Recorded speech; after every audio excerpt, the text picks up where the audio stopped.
Hello, nerds! I'm Jamie, aspiring writer, newbie YouTuber, and lover of awesome stories. Welcome to my channel. I hope you're having a great day wherever you are, and I hope that I can make it even better. So, as many Tolkien fans agree, Rings of Power Season 1 was a massive disappointment. A gilded turd, if you will, with all the glitz and glam, but in many ways lacking heart, soul, and most of all, plain common sense. Over and over again as I watched, I found myself yelling "No!" and "Why?" at the screen. Never before have I seen a show with so many glaringly obvious and absolutely unnecessary errors. However, I must admit, though the show is, to say the least, riddled with errors, I'd be lying if I said that I completely hate it. I don't love it. I don't hate it. After my initial shock and disappointment at what was unfolding on screen, I slowly came to appreciate this show for what it is, a fan fiction fever dream. Amid the tedium and confusion, there were occasional treasures to be found. The visuals were beautiful, the music wasn't half bad, and there were a few standout characters played by actors who seemed to truly enjoy what they were doing. By the end of the final episode, I was a reluctant but cautiously optimistic fan, though I use the term fan loosely. Cautiously optimistic because, surely, it can only get better from here, right?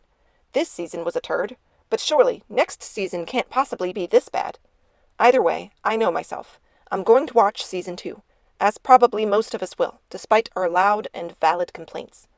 Either we're gluttons for punishment, or we just can't bring ourselves to accept the desecration of the most beloved fantasy epic of all time. I wish that it need not have happened in my time. So do all who live to see such times, but that is not for them to decide. So, I've decided that what Rings of Power needs is a story makeover. Let's do a makeover. Can I transform this turd into a chocolate bar? Probably not, but I'll do my best. Now let's talk about the hobbits.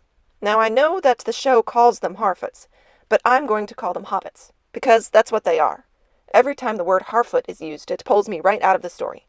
Can you imagine if the showrunners asked us to call the elves the Galadrim? Or the dwarves the little people? It would be distracting, right? In addition to being distracting, I find it to be disrespectful to the hobbits themselves. Hobbits are central to Tolkien's legacy. It is mainly through the perspective of hobbits that Tolkien told his tale of Middle-earth. Moving on from the Harfoot-Hobbit debate, a more serious issue is the fact that the hobbits have next to nothing to do the entire season. In my opinion, I think they could have been safely cut from this season entirely and introduced in the final episode as a teaser for Season 2. And, most egregiously of all, these hobbits have a character problem. They're tiny sadists. Tolkien's hobbits would never chant, "Nobody goes off trail," and "Nobody walks alone," and then leave a community member behind because they broke their ankle. Nobody goes off trail. And nobody walks alone. In life, we could not wait for them. Tolkien's hobbits are a gentle, silly folk, overly fond of second breakfasts. They are not the most learned or heroic, but they would never be this selfish, stupid, and backwards.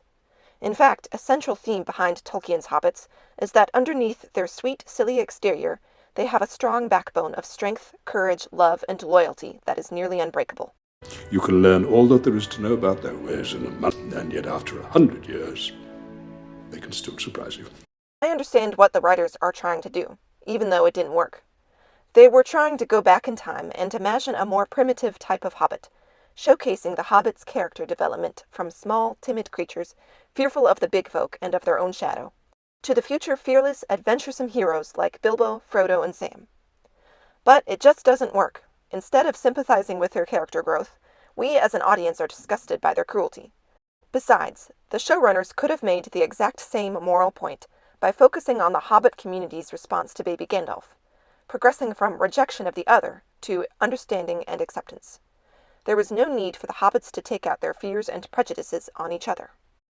So in my mind, this is how the hobbit storyline should have been written. We meet Nori, the intrepid young adventuress, but not that intrepid. She is only a young hobbit after all. She looks about 14 at most, and for her entire life, she has only ever known her own home, family, and traditions.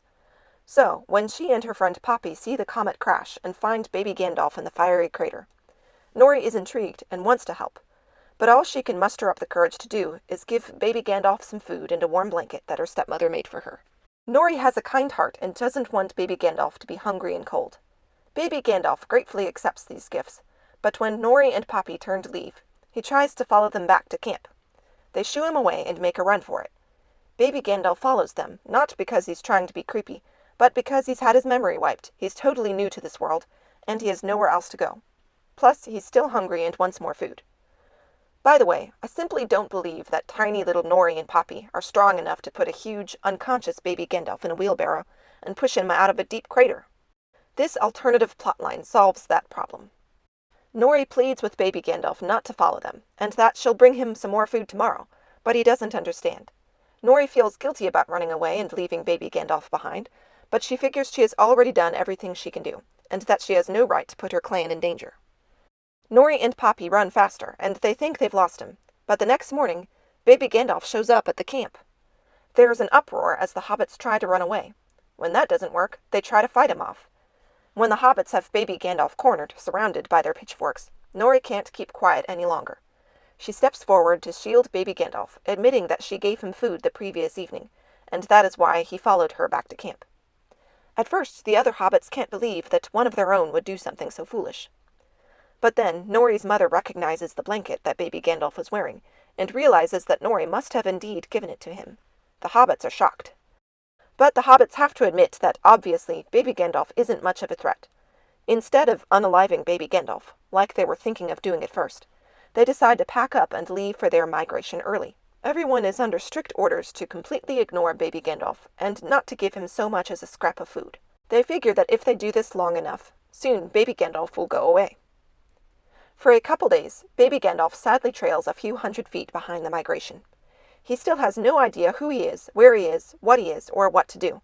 All he knows is that a little girl in that camp was kind to him and gave him something to eat.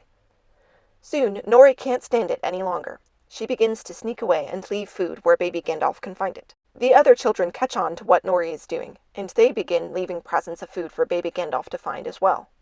After a while of this, Sadok, the leader of the clan, figures out that something is up. Instead of going away, Baby Gandalf has been getting bolder and following more closely. Sadok is about to put an end to it once and for all. But before Sadok can do so, a wolf tries to attack a young hobbit, but Baby Gandalf comes to the rescue. Thanks to Baby Gandalf's size, strength, and innate magical abilities, the wolf is dispatched and the hobbit child is safe. After this, Sadok relents and reluctantly agrees to give Baby Gandalf a chance. As long as he helps pull the cart, keeps busy, and stays out of trouble, Baby Gandalf can join them by the fireside. Only until we figure out what to do with him, and only through the winter, mind, or until he's learned enough to take care of himself. This plotline opens the door for a lot of training montages, in which the hobbits can work with Baby Gandalf, teaching him to speak, build a fire, sew a shirt, smoke a pipe, etc. There is so much missed opportunity for humor and character growth here. The hobbits would be drawn to teach this overgrown man-baby, or wizard-baby I guess, for the purpose of teaching him survival skills and getting him out of their camp as soon as possible. However, during the time they spend with Baby Gandalf teaching him these life skills, they can't help but come to love him. Tolkien's Gandalf is exceedingly fond of hobbits, and he is the only wizard who studies their history and habits. I would have loved to see scenes of Baby Gandalf enjoying time with the hobbits and learning from them in this way. If you ask me, this is the most tragic missed opportunity of the entire season. Of course, in every interesting story, there always has to be a dark night of the soul beat. Obviously, since Baby Gandalf's standing in the community was the initial conflict in question, something eventually needs to happen that causes Baby Gandalf to lose his standing and be sent away. I'll talk about that and more next week. Well, that's a wrap on episode 1 of my Story Makeover Rings of Power series. Thank you guys so much for listening. If you liked my suggestions, didn't like them, or have story makeover suggestions of your own, I'd love to hear about it down in the comments. Please like, share, subscribe, etc. if you want to. By the way, if you are a writer in search of a beta reader for your manuscript, I offer professional beta reading services. Information about that and links to my self-published short stories can be found on my website, www.jamiehardiman.com. I hope you enjoyed today's episode. Goodbye, nerds.